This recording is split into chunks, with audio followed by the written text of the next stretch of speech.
दोस्तों, खेसारी लाल यादव जी का बारिश सॉन्ग वीडियो सॉन्ग में आ चुका है। इसके पहले आया था वायरल भोजपुरी चैनल से ही, और खेसारी लाल यादव चैनल जो है उनका खेसारी म्यूजिक वर्ल्ड चैनल है जो, उससे आया था ऑडियो सॉन्ग आया था।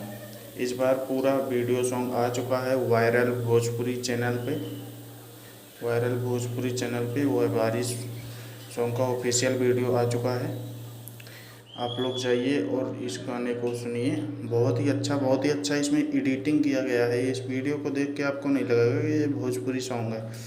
आप इसका वीडियो का जो एडिटिंग और जो लोकेशन, जो गाड़ियाँ यूज की गई हैं इस वीडियो में, हर एक चीज़ आपको बहुत ही अच्छा दिखाई देगी।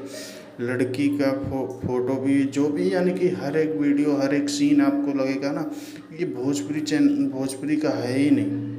बहुत ही अच्छा, बहुत ही कमाल का ये वीडियो बनाया गया है। आप लोग वायरल भोजपुरी चैनल पे ये जाके आज 10 बजे ये वो अपलोड किया गया है, तो आप लोग जाइए और देखिए।